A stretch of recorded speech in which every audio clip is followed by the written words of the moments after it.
Hi everyone, Clara is here again. Welcome to Difference Frames the World, a permanently demonetized channel to view the world differently. Earlier today, the platform rejected our monetization again on the same pretext. DFTW provides no value to viewers, even though 99% of viewers give their thumbs up. We will appeal for revoking the decision as usual. However, we know it will not make any difference, and no one from the platform will care about our protest. One viewer said yesterday that we should stop begging for money, as most channels do not. He has the right to say so, and we continue to value his viewership, but he needs to know who stands behind those channels. If we smear China like most English YouTubers, we should have easily made a millionaire. We hate to make that kind of money, as one should not backstab his mother. The widespread Asian hate crimes stem from the irresponsible propaganda of some Western politicians, mainstream media, and opinion leaders paid to badmouth China and other Asian countries. In the past 9 months, nearly 1,000 supporters and patrons have kept DFTW alive with their continuous support, making this channel an oasis for viewers tired of anti-China narratives. We are proud to have so many people supporting us, and we believe DFTW is also their pride. We always are. We will continue to beg for money, and we are sorry for that, which is a shame for the so-called freedom of speech, not DFTW. We need to lower ourselves to a level as humble as possible to keep DFTW alive. If some viewers do not like it, they can skip the first 30 seconds. Today, we start a new series about the United Kingdom at the request of some viewers who want to know the history of China and Britain. The first episode starts with Boris Johnson's departure from 10 Downing Street, and the advent of a new British Prime Minister. On the morning of September 6, 2022, local time, Boris Johnson delivered his last speech as Prime Minister. He listed his achievements as Prime Minister and expressed dissatisfaction with being forced to quit. 2 months ago, he resigned on July 7 at local time, but remained in office till the Queen appointed Truss, which we called Donald Truss before in a previous video, as his successor on September 6, 2022. He has to leave, which is the rule, even though he is reluctant to do so. Johnson began his farewell speech by highlighting his achievements as Prime Minister, including Brexit, vaccine delivery during the coronavirus outbreak, early arms delivery to Ukraine in the Ukraine conflict, and economic recovery after waves of infections. Although he did not mention that he survived 2 infections, that should be the most important thing he needs to brag about. Great Britain is no longer great as it used to be, and not as significant as its leaders believe. Still, Boris Johnson's messy hair made the country a little entertaining. His successor, Truss, a British replica of Donald Trump, is less amusing, for she always combs her hair as tidy as possible. With Boris Johnson leaving 10 Downing Street, 2/3 of AUKUS leaders, Boris and Scott, are gone with the wind, with the US President Joe Biden still struggling for a less depressing approval rating. In Mandarin, the word AUKUS sounds like crying to death. It seems all 3 leaders initiating the alliance are unhappy. The new British Prime Minister, Truss, looked much more rigid than her predecessor when competing for the position. She projected herself as a fighter against China's threat to the United Kingdom. She thought too highly of her country, which was no longer a substantial world power after World War II. Although the UK invaded China nearly 200 years ago, and almost turned China into a colony with other Western powers, it is insignificant compared to the People's Republic of China. In the last quarter of 2021, India surpassed the United Kingdom, becoming the 5th largest economy worldwide. Even though India has a population 20 times of the UK, and its land is also over 10 times bigger, the fact that the UK has become the 6th economy after the US, China, Japan, Germany and India illustrates the dire situation the United Kingdom faces. Can Truss help pull the country out of the mess? We hardly think so. Elizabeth Truss became a politician in 2006, and 16 years later, she became the Conservative Party leader. She won the Tory leadership, and the United Kingdom found the Third Lady as its Prime Minister.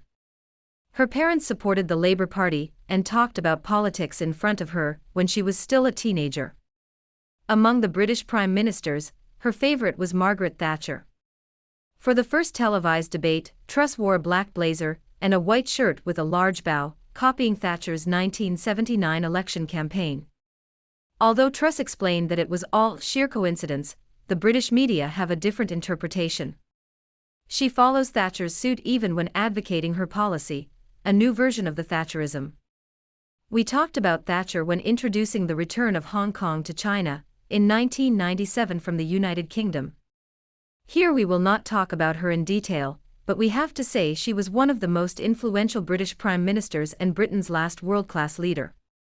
It is a good strategy for Liz Truss to copy Thatcher when competing for the Tory leadership. Still, it remains a question whether she can continue her hard line with China when she faces the worst situation in British history. Scotland wants to leave the UK, and Northern Ireland is also a headache, as a recent poll shows it might quit within a decade. Many blame Liz Truss for ruining the pound sterling, which is on the way to its historical low. In March 1985, at its lowest point, the British pound was only 8% higher than the US dollar, and today, the pound is merely 15% higher. The British pound sterling was Great Britain's pride, but now it sinks into a bottomless pit.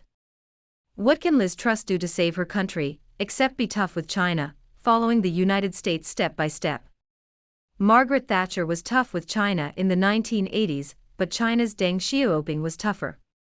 She did not keep Hong Kong as expected, as the People's Republic of China did not recognize the unequal treaty signed between the UK and the Qing dynasty to cede Hong Kong Island to Great Britain. Deng Xiaoping threatened to take Hong Kong by force if it had to. Today's Chinese President Xi Jinping will be more assertive if he secures his third term in October 2022. Can Liz Truss gain the upper hand over him?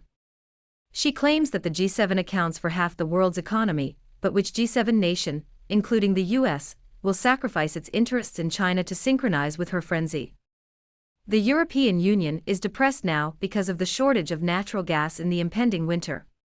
A good example is Germany. The bald German chancellor was criticized for washing all parts of his body, as one of his subordinates told ordinary Germans to wash only 3 parts.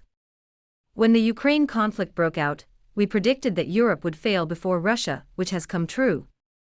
The euro is only worth 99 US cents now, meaning European countries have to pay more for the excessive energy bills.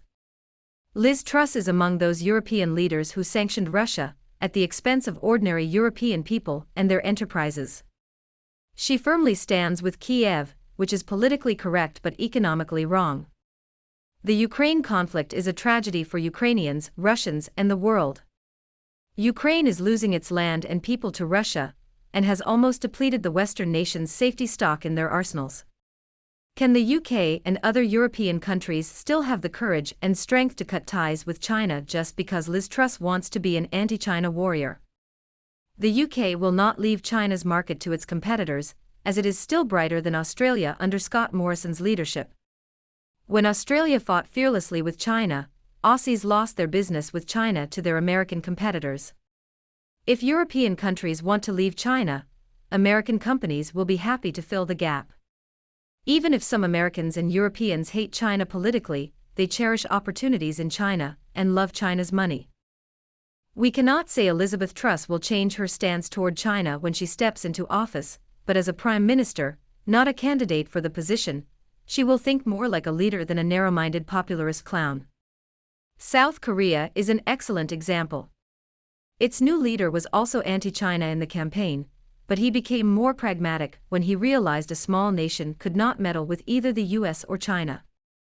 The United Kingdom is a small country, downgrading itself to a developing country from a developed one. The country will have more difficulties if the new Prime Minister cannot feel Britain's pain points and position herself as a problem-solving leader. If the situation in the UK worsens, she may try to divert her nationals' anger by smearing China, as her American pals do, but that will not let her country get any better. Her lack of political wisdom and overall managerial experience as a national leader will fail her if she cannot set up a suitable cabinet in the coming days. She may gain temporary support from the voters for mimicking Margaret Thatcher, but the British people will not be tolerant if she does not perform. With Scotland and Northern Ireland eager to exit the UK and severe problems arising from Brexit, coupled with the difficulties caused by the skyrocketing energy costs due to the Ukraine crisis, the world is not confident in the country at present, so they give up the British currency unprecedentedly. If this dire situation continues to aggravate, the United Kingdom will become a divided kingdom, and we hardly believe the new Prime Minister will have time to anger China. As for her crazy words about launching the nuclear war, it was just a joke. Russia will take good care of her if she dares to press the button. Before ending the first episode of the series, we need to say it is a big project and we will take our time. Viewers are welcome to provide your input for us to make future videos about the relationship between China and Britain. As usual, we extend our great thanks to our supporters and patrons who help us on Patreon, PayPal, WeChat, GoFundMe, and Buy Me a Coffee.